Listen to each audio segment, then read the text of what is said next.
wonderful to see such amazing presentations on the day of sustainable fashion at Lakme Fashion Week. And I'd like to open this forum by asking the High Commissioner of Australia to India, Her Excellency Ms. Harinder Sidhu, to talk about what it was like to partner with such an amazing designer to bring forth the talent that he has, because what was really unique about this was the fact that he used merino wool, which is not a very well-known fabric. While you talk sustainable, you talk about cotton, silk, or even khadi for that matter. But merino is such an amazing fabric. So I'd like to know from you, ma'am, what were your thoughts collaborating with him, and what was the collection and the inspiration behind that? I'm certain, thank you so much. I'm certain that Gaurav can talk a lot more about the collection itself, but I have to say my reaction is it was a very exciting collection. It's been an absolute pleasure to partner with Gaurav J. Gupta, who is, I think, one of India's most exciting young fashion designers. He's really explored the reaches of what he can do with various fabrics, and I'm so delighted to see what he's been able to do with merino. Merino wool is a very fine wool that has been evolved over, well, centuries really, through careful selection and breeding.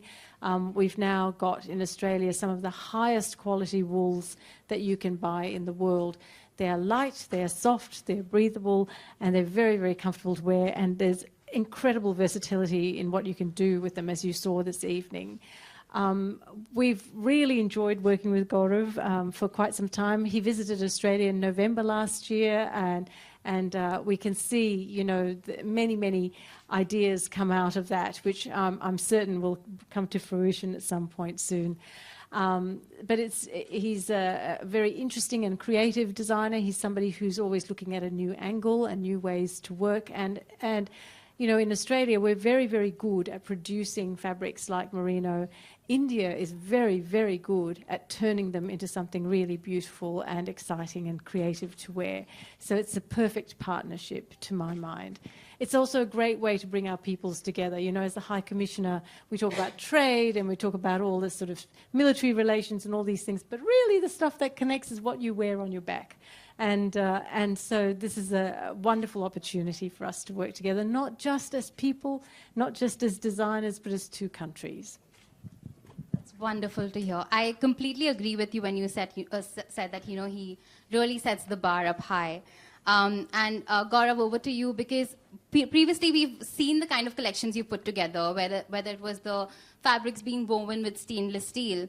And this time around, also, you've, you know, really pushed over and pushed the envelope to create such a fantastic collection that does not look like anything from wool. So could you tell us about what were your thoughts and what were you thinking about when you were creating the collection that we just saw at LFW this season? This collection has taken quite a long time. It's almost been a year. It's always work in progress. So merino wool, I think wool give you very interesting textures when you work with wool. So that's one thing, and it was winter festive, so we had a lot of color. We had lehengas, which were Banarasis, and then we kind of mixed everything together. So it was all the regional textiles integrated together to come on a single space. So that was one. And we were looking at strength as a core idea. So strength to, that's why it was quite a hard-hitting line in terms of colors, in terms of sound, in terms of treatment. And I think material exploration a lot, and everything is, again, hand-woven. You know, we create everything in-house. All the fabrics are woven at our studio. And I was also looking at trying to do, you know, I think we have a huge baggage of handloom. Like everyone is, it's just in a very different space. So I just wanted to change the narrative a bit. I think you really need to work with it. You need to push the idea, and you have to think forward also. So that will also take the whole narrative forward in terms of what we're trying to do. When we say merino wool, that's actually quite a hero fiber, because what most people don't understand that it's trans-seasonal.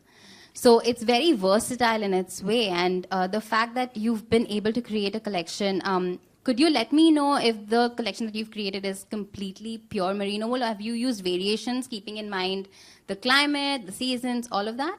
We have a lot of blends, so we've not really used it in its totality. So none of the fabrics were 100% wool.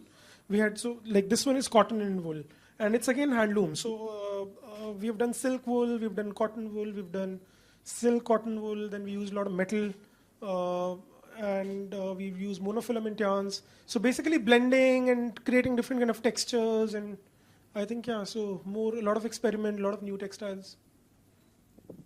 Anything else that we're going to see from you and through this collaboration? Well, let's see. I mean, it's been amazing, for them to spot good talent. And I think in terms of integration, as she said, I went to Australia last year.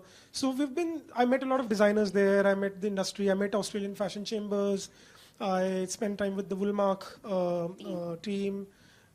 So we kind of touched down on all the verticals, met the retailers, met the press. So we're still talking, and there are things, but yeah, once it's sort of more consolidated, then we will be able to talk about it.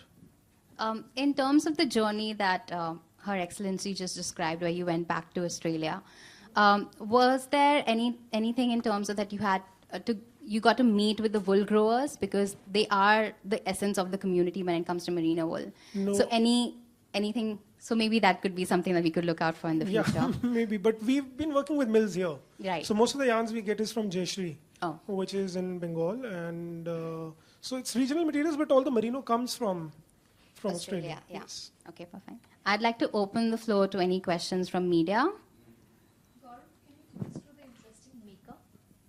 So we were looking, I mean, as I said, it was about strength. So visual references were from eastern mountain areas like Tibet, Ladakh, and Mongolia and all these kind of places. And we were just thinking of it's a strength, so we were trying to do some kind of a tribal African look as well. And so the whole line was multi-layered. So it had a little bit of politics in it, like right now whatever is going on, you have to be very strong.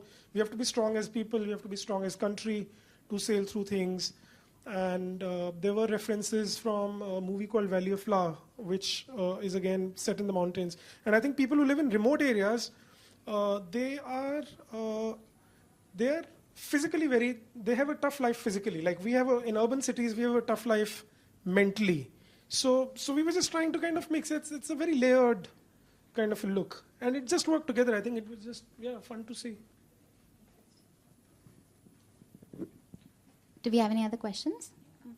Harinder ji, do you think that the political and the diplomatic relations improving between the two countries has brought the countries to more closer as far as the cultural and other relations are concerned?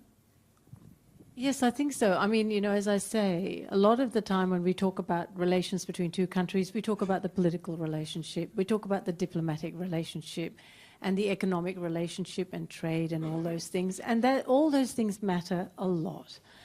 But what is the glue between countries?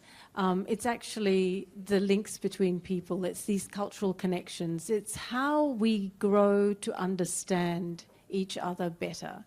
It's when we work together in a collaboration such as even just something as simple as using merino wool in an Indian design. That starts to get us to appreciate a little bit more about each other's countries. And that's the thing that actually endures. So now we see in Australia, the Indian-born population in Australia is growing very fast. And that's building more and more people connections. There's more the case that Australians are thinking about India as places to collaborate in all fields, in cultural fields and in sporting fields, but also Indians are also thinking much more about working with Australia. Are you comfortable with Hindi?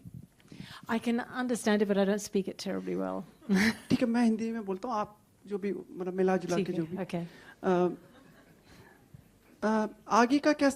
How you see मतलब हिंदी? मतलब how you are seeing आगे का भविष्य कैसे देख रही हैं दोनों देशों के बीच में? Which one? Sorry? That doesn't. Interpreting the future between. आगे का भविष्य दोनों देशों के बीच between both our countries? Oh my goodness. I think that the Australia-India relationship is stronger now, quite possibly, than it has been for a very long time. And I can only see that improving and getting stronger over time.